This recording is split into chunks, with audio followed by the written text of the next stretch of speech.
यथार्थ मोक्ष।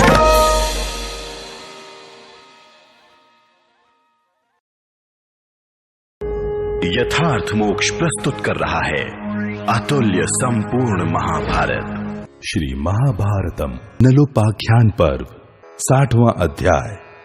दुखित दमयंती का वार्ष्णेय के द्वारा कुमार कुमारी को कुंडिनपुर भेजना। बृहदश्व मुनि कहते हैं, राजन, तदनंतर दमयंती ने देखा कि पुण्य श्लोक महाराज नल उन्मत्त की भांति द्यूत क्रीड़ा में आसक्त हैं। वह स्वयं सावधान थी। उनकी वैसी अवस्था देख भीम कुमारी भय और शोक से व्याकुल हो गई और महाराज के हित के लिए किसी महत्वपूर्ण कार्य का चिंतन करने लगी। उसके मन में यह आशंका हो गई कि राजा पर बहुत बड़ा कष्ट आने वाला है। वह उनका प्रिय एवं हित करना चाहती थी। अतः महाराज के सर्वस्व का अपहरण होता जान धाय को बुलाकर इस प्रकार बोली। उसकी धाय का नाम बृहत्सेना था। वह अत्यंत यशस्विनी और परिचर्या के कार्य में निपुण थी। समस्त कार्यों के साधन में कुशल, हितैषिणी, अनुरागिणी और मधुर भाषिणी थी। दमयंती ने उससे कहा, बृहत्सेने, तुम मंत्रियों के पास जाओ तथा राजा नल की आज्ञा से उन्हें बुला लाओ। फिर उन्हें यह बताओ कि अमुक अमुक द्रव्य हारा जा चुका है और अमुक धन अभी अवशिष्ट है। तब वे सब मंत्री राजा नल का आदेश जानकर हमारा अहोभाग्य है ऐसा कहते हुए नल के पास आए। वे सारी प्रकृतियां दूसरी बार राजद्वार पर उपस्थित हुई। दमयंती ने इसकी सूचना महाराज नल को दी, परंतु उन्होंने इस बात का अभिनंदन नहीं किया। पति को अपनी बात का प्रसन्नता पूर्वक उत्तर देते न देख दमयंती लज्जित हो पुनः महल के भीतर चली गई। वहां फिर उसने सुना कि सारे पासे लगातार पुण्य श्लोक राजा नल के विपरीत पड़ रहे हैं और उनका सर्वस्व अपहृत हो रहा है। तब उसने पुनः धाय से कहा, बृहत्सेने, फिर राजा नल की आज्ञा से जाओ और वार्ष्णेय सूत को बुला लाओ। कल्याणी, एक बहुत बड़ा कार्य उपस्थित हुआ है। बृहत्सेना ने दमयंती की बात सुनकर विश्वसनीय पुरुषों द्वारा वार्ष्णेय को बुलाया। तब अनिंद्य स्वभाव वाली और देश काल को जानने वाली भीम कुमारी दमयंती ने वार्ष्णेय को मधुर वाणी में सांत्वना देते हुए यह समयोचित बात कही, सूत, तुम जानते हो कि महाराज तुम्हारे प्रति कैसा बर्ताव करते थे। आज वे विषम संकट में पड़ गए हैं, अतः तुम्हें भी उनकी सहायता करनी चाहिए। राजा जैसे जैसे पुष्कर से पराजित हो रहे हैं, वैसे जुए में उनकी आसक्ति बढ़ती जा रही है। जैसे पुष्कर के पासे उसकी इच्छा के अनुसार पड़ रहे हैं, वैसे ही नल के पासे विपरीत पड़ते देखे जा रहे हैं। वे सुहृदों और स्वजनों के वचन अच्छी तरह नहीं सुनते हैं। जुए ने उन्हें ऐसा मोहित कर रखा है कि इस समय वे मेरी बात का भी आदर नहीं कर रहे हैं। मैं इसमें महामना नैषद का निश्चय ही कोई दोष नहीं मानती। जुए से मोहित होने के कारण ही राजा मेरी बात का अभिनंदन नहीं कर रहे हैं। सारथे, मैं तुम्हारी शरण में आई हूं, मेरी बात मानो। मेरे मन में अशुभ विचार आते हैं। इससे अनुमान होता है कि राजा नल का राज्य से च्युत होना संभव है। तुम महाराज के प्रिय मन के समान वेगशाली अश्वों को रथ में जोतकर उस पर इन दोनों बच्चों को बिठा लो और कुंडिनपुर को चले जाओ। वहां इन दोनों बालकों को, इस रथ को और इन घोड़ों को भी मेरे भाई बंधुओं की देखरेख में सौंपकर तुम्हारी इच्छा हो तो वहीं रह जाना या अन्यत्र कहीं चले जाना। दमयंती की यह बात सुनकर नल के सारथी वार्ष्णेय ने नल के मुख्य मुख्य मंत्रियों से यह सारा वृत्तांत निवेदित किया। राजन, उनसे मिलकर इस विषय पर भली भांति विचार करके उन मंत्रियों की आज्ञा ले सारथी वार्ष्णेय ने दोनों बालकों को रथ पर बिठाकर विदर्भ देश को प्रस्थान किया। वहां पहुंचकर उसने घोड़ों को, उस श्रेष्ठ रथ को तथा उस बालिका इंद्रसेना को एवं राजकुमार इंद्रसेन को वहीं रख दिया तथा राजा भीम से विदा ले आर्त भाव से राजा नल की दुर्दशा के लिए शोक करता हुआ घूमता घामता अयोध्या नगरी में चला गया। युधिष्ठिर वह अत्यंत दुखी हो राजा ऋतुपर्ण की सेवा में उपस्थित हुआ और उनका सारथी बनकर जीविका चलाने लगा। इस प्रकार श्री महाभारत वन पर्व के अंतर्गत नलोपाख्यान पर्व में नल की कन्या और पुत्र को कुंडिनपुर भेजने से संबंध रखने वाला 60वां अध्याय पूरा हुआ। 61वां अध्याय नल का जुए में हारकर दमयंती के साथ वन को जाना और पक्षियों द्वारा आपदग्रस्त नल के वस्त्र का अपहरण। बृहद्दशु मुनि कहते हैं, युधिष्ठिर, तदनंतर वार्ष्णेय के चले जाने पर जुआ खेलने वाले पुण्यश्लोक महाराज नल के सारे राज्य और जो कुछ धन था उन सब का जुए में पुष्कर ने अपहरण कर लिया। राजन, राज्य हार जाने पर नल से पुष्कर ने हंसते हुए कहा कि क्या फिर जुआ आरंभ हो? अब तुम्हारे पास दांव पर लगाने के लिए क्या है? तुम्हारे पास केवल दमयंती शेष रह गई है और सब वस्तुएं तो मैंने जीत ली है। यदि तुम्हारी राय हो तो दमयंती को दांव पर रखकर एक बार फिर जुआ खेला जाए। पुष्कर के ऐसा कहने पर पुण्यश्लोक महाराज नल का हृदय शोक से विदीर्ण सा हो गया, परंतु उन्होंने उससे कुछ कहा नहीं। तदनंतर महायशस्वी नल ने अत्यंत दुखित हो पुष्कर की ओर देखकर अपने सब अंगों के आभूषण उतार दिए और केवल एक अधोवस्त्र धारण करके चादर ओढ़े बिना ही अपने विशाल संपत्ति को त्याग कर सुहृदों का शोक बढ़ाते हुए वे राजभवन से निकल पड़े। दमयंती के शरीर पर भी एक ही वस्त्र था। वह जाते हुए राजा नल के पीछे हो ली। वे उसके साथ नगर से बाहर 3 रात तक टिके रहे। महाराज, पुष्कर ने उस नगर में यह घोषणा करा दी, डुग्गी पिटवा दी कि जो नल के साथ अच्छा बर्ताव करेगा वह मेरा वध्य होगा। युधिष्ठिर, पुष्कर के उस वचन से और नल के प्रति पुष्कर का द्वेष होने से पुरवासियों ने राजा नल का कोई सत्कार नहीं किया। इस प्रकार राजा नल अपने नगर के समीप 3 रात तक केवल जल मात्र का आहार करके टिके रहे। वे सर्वथा सत्कार के योग्य थे, तो भी उनका सत्कार नहीं किया गया। वहां भूख से पीड़ित हो फल मूल आदि जुटाते हुए राजा नल वहां से अन्यत्र चले गए। केवल दमयंती उनके पीछे पीछे गई। इसी प्रकार नल बहुत दिनों तक क्षुधा से पीड़ित रहे। एक दिन उन्होंने कुछ ऐसे पक्षी देखे जिनकी पांखें सोने की सी थी। उन्हें देखकर बलवान निषद नरेश के मन में यह बात आई कि यह पक्षियों का समुदाय ही आज मेरा भक्ष्य हो सकता है और इनकी ये पांखें मेरे लिए धन हो जाएंगी। तदनंतर उन्होंने अपने अधोवस्त्र से उन पक्षियों को ढक दिया, किंतु वे सब पक्षी उनका वह वस्त्र लेकर आकाश में उड़ गए। उड़ते हुए उन पक्षियों ने राजा नल को दीन भाव से नीचे मुंह किए धरती पर नग्न खड़ा देख उनसे कहा, ओ खोटी बुद्धि वाले नरेश, हम पक्षी नहीं पासे हैं और तुम्हारा वस्त्र अपहरण करने की इच्छा से ही यहां आए थे। तुम वस्त्र पहने हुए ही वहां से चले आए थे, इससे हमें प्रसन्नता नहीं हुई थी। राजन, उन पासों को नजदीक से जाते देख और अपने आप को नग्नावस्था में पाकर पुण्यश्लोक नल ने उस समय दमयंती से कहा, सती साध्वी रानी, जिनके क्रोध से मेरा ऐश्वर्य छिन गया, मैं क्षुधा पीड़ित एवं दुखित होकर जीवन निर्वाह के लिए अन्न तक नहीं पा रहा हूं और जिनके कारण निषद देश की प्रजा ने मेरा सत्कार नहीं किया। भीरू, वे ही ये पासे हैं जो पक्षी होकर मेरा वस्त्र लिए जा रहे हैं। मैं बड़ी विषम परिस्थिति में पड़ गया हूं। दुख के मारे मेरी चेतना लुप्त सी हो रही है। मैं तुम्हारा पति हूं, अतः तुम्हारे हित की बात बता रहा हूं, इसे सुनो। ये बहुत से मार्ग हैं जो दक्षिण दिशा की ओर जाते हैं। यह मार्ग ऋक्षवान पर्वत को लांघकर अवंती देश को जाता है। यह महान पर्वत विंध्य दिखाई दे रहा है और यह समुद्र गामिनी पयोषणी नदी है। यहाँ महर्षियों के बहुत से आश्रम हैं। यहाँ प्रचुर मात्रा में फल मूल उपलब्ध हो सकते हैं यह विदर्भ देश का मार्ग है और वह कौशल देश को जाता है। दक्षिण दिशा में इसके बाद का देश दक्षिणापथ कहलाता है।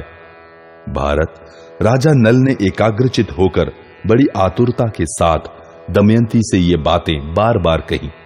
तब दमयंती अत्यंत दुख से दुर्बल हो नेत्रों से आंसू बहाती हुई गदगद वाणी में राजा नल से यह करुण वचन बोली, महाराज, आपकी मानसिक संकल्प क्या है? इस पर जब मैं बार बार विचार करती हूं तब मेरा हृदय उद्विग्न हो उठता है और सारे अंग शिथिल हो उठते हैं।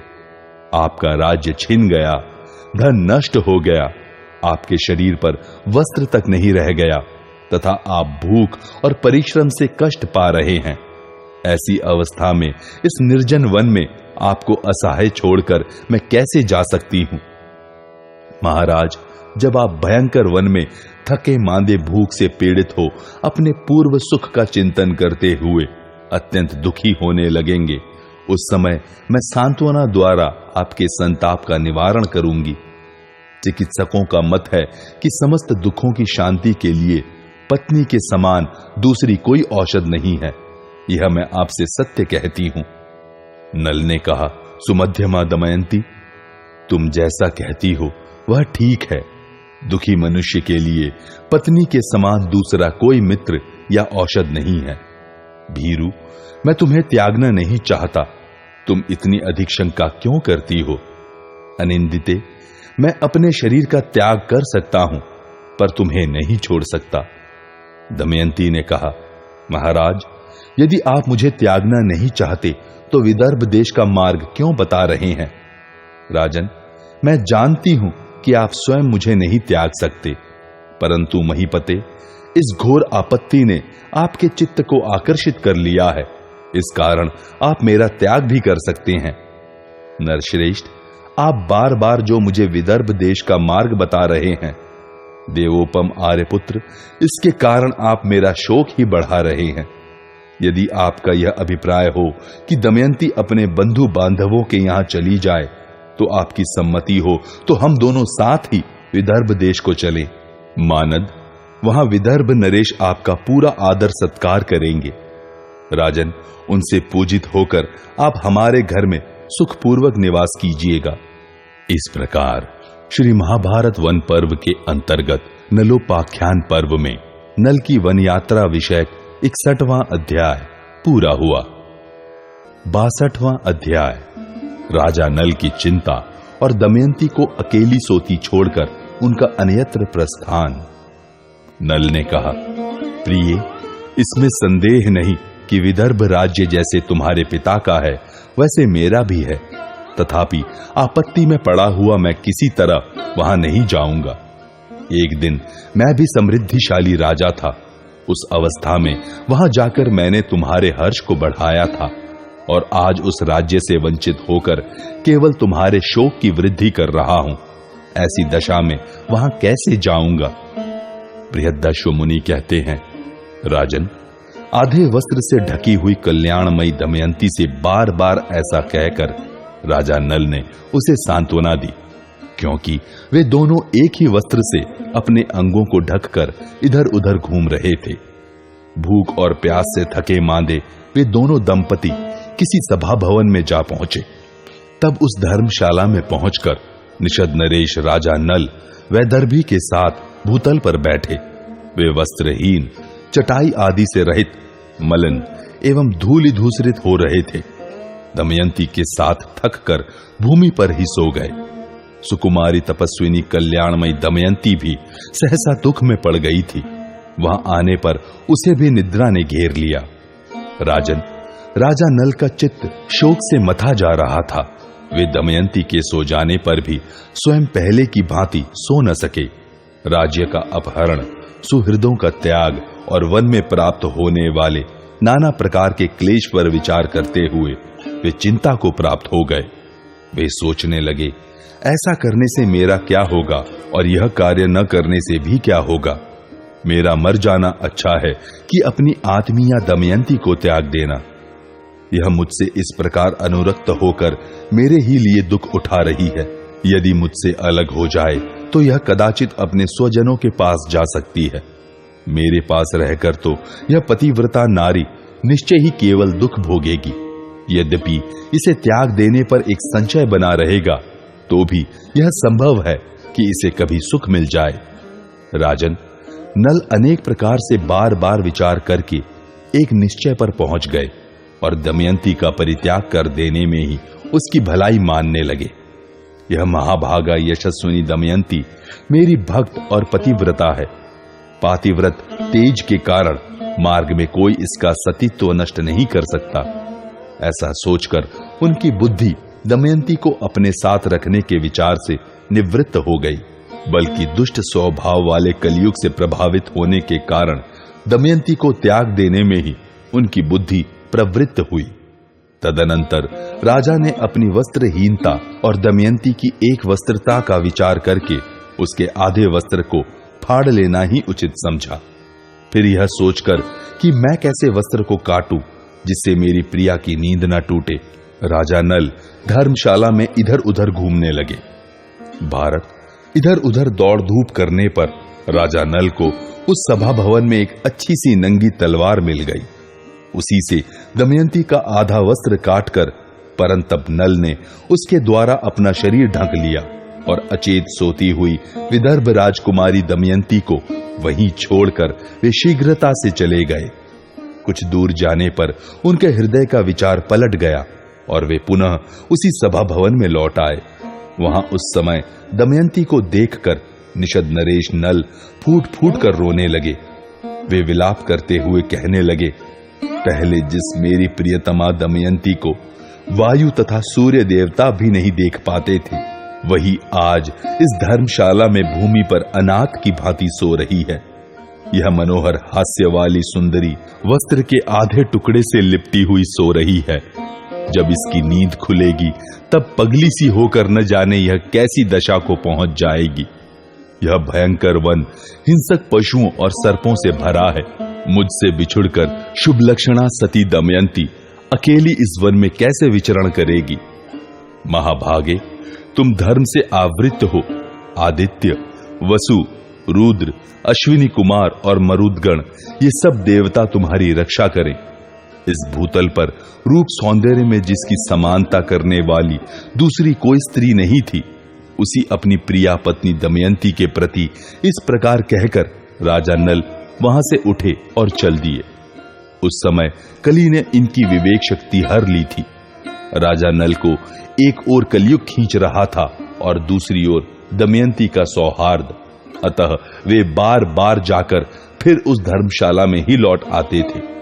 उस समय दुखी राजा नल का हृदय मानो दुविधा में पड़ गया था। जैसे झूला बार बार नीचे ऊपर आता जाता रहता है, उसी प्रकार उनका हृदय कभी बाहर जाता, कभी सभा भवन में लौट आता था। अंत में कलयुग ने प्रबल आकर्षण किया, जिससे मोहित होकर राजा नल बहुत देर तक करुण विलाप करके अपनी सोती हुई पत्नी को छोड़कर शीघ्रता से चले गए। कलयुग के स्पर्श से उनकी बुद्धि भ्रष्ट हो गई थी। अतः वे अत्यंत दुखी हो विभिन्न बातों का विचार करते हुए उस सूने वन में अपनी पत्नी को अकेली छोड़कर चल दिए। इस प्रकार श्री महाभारत वन पर्व के अंतर्गत नलोपाख्यान पर्व में दमयंती परित्याग विषयक 62वां अध्याय पूरा हुआ। 63वां अध्याय दमयंती का विलाप तथा अजगर एवं व्याध से उसके प्राण एवं सतीत्व की रक्षा तथा दमयंती के पातिवृत्य धर्म के प्रभाव से व्याध का विनाश। बृहदश्व मुनि कहते हैं, राजन, नल के चले जाने पर जब दमयंती की थकावट दूर हो गई तब उसकी आंख खुली। उस निर्जन वन में अपने स्वामी को न देखकर सुंदरी दमयंती भयातुर और दुख शोक से व्याकुल हो गई। उसने भयभीत होकर निषद नरेश नल को, महाराज आप कहां हैं, यह कहकर बड़े जोर से पुकारा।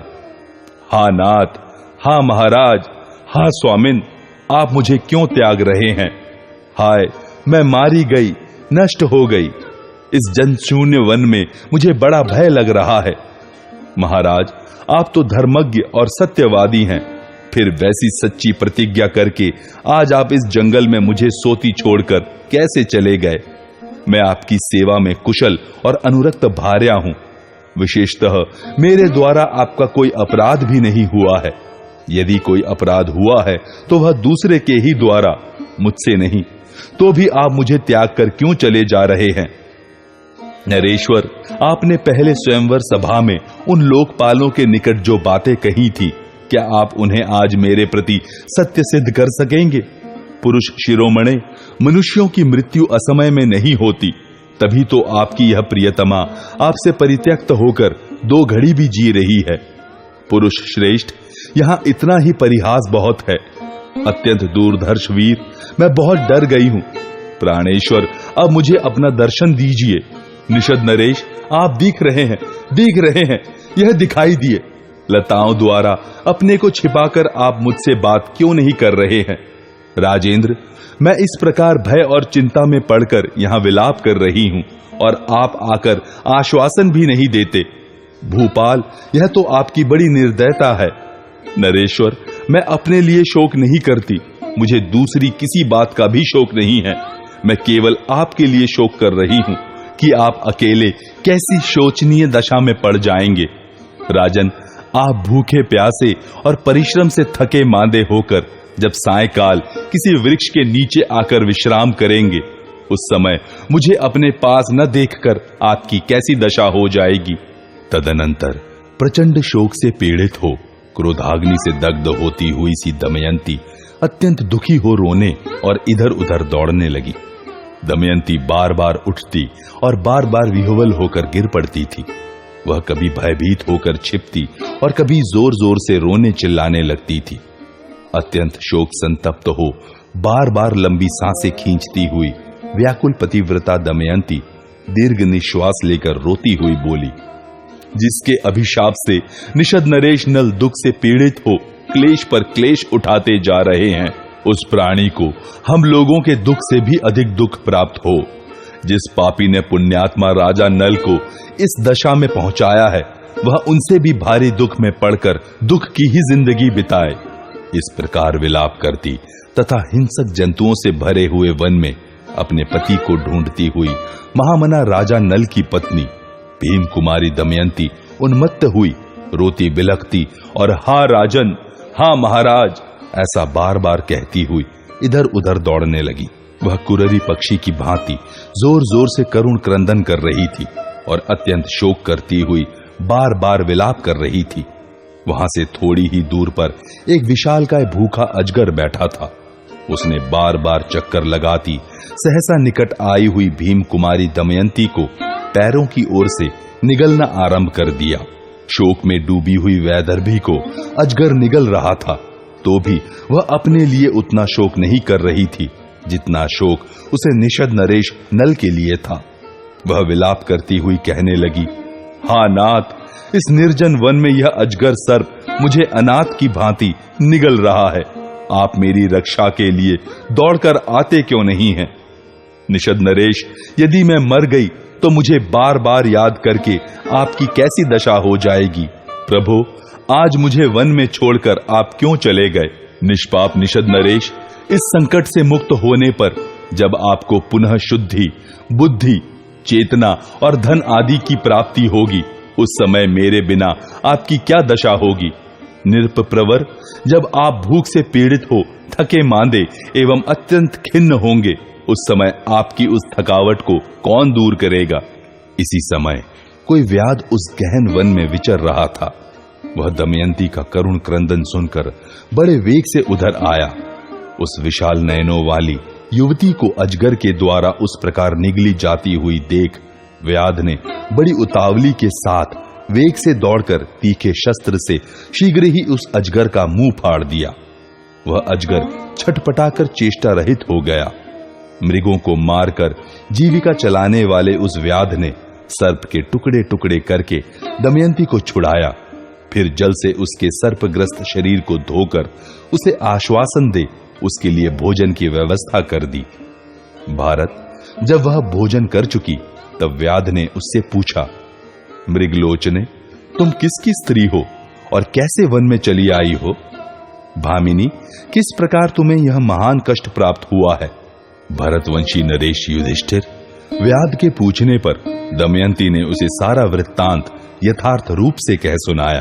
स्थूल नितंब और स्तनों वाली विदर्भ कुमारी ने आधे वस्त्र से ही अपने अंगों को ढक रखा था। पूर्ण चंद्रमा के समान मनोहर मुख वाली दमयंती का एक एक अंग सुकुमार एवं निर्दोष था। उसकी आंखें तिरछी बरौनियों से सुशोभित थीं और वह बड़े मधुर स्वर में बोल रही थी। इन सब बातों की ओर लक्ष्य करके वह व्याध काम के अधीन हो गया। वह मधुर एवं कोमल वाणी से उसे अपने अनुकूल बनाने के लिए भांति भांति के आश्वासन देने लगा। वह व्याध उस समय काम वेदना से पीड़ित हो रहा था। सती दमयंती ने उसके दूषित मनोभाव को समझ लिया। पतिव्रता दमयंती भी उसकी दुष्टता को समझकर तीव्र क्रोध के वशीभूत हो मानो रोषाग्नि से प्रज्वलित हो उठी। यद्यपि वह नीच पापात्मा व्याध उस पर बलात्कार करने के लिए व्याकुल हो गया था, परंतु दमयंती अग्निशिखा की भांति उद्दीप्त हो रही थी। अतः उसका स्पर्श करना उसको अत्यंत दुष्कर प्रतीत हुआ। पति तथा राज्य दोनों से वंचित होने के कारण दमयंती अत्यंत दुख से आतुर हो रही थी। इधर व्याध की कुचेष्टा वाणी द्वारा रोकने पर रुक सके ऐसी प्रतीत नहीं होती थी। तब उस व्याध पर अत्यंत रुष्ट हो उसने उसे शाप दे दिया। यदि मैं निषदराज नल के सिवा दूसरे किसी पुरुष का मन से भी चिंतन नहीं करती हूं, तो इसके प्रभाव से यह तुच्छ व्याध प्राण शून्य होकर गिर पड़े। दमयंती के इतना कहते ही वह व्याध आग से जले हुए वृक्ष की भांति प्राण शून्य होकर पृथ्वी पर गिर पड़ा। इस प्रकार श्री महाभारत वन पर्व के अंतर्गत नलोपाख्यान पर्व में अजगर ग्रस्त दमयंती मोचन विषयक 63वां अध्याय पूरा हुआ।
यथार्थ मोक्ष।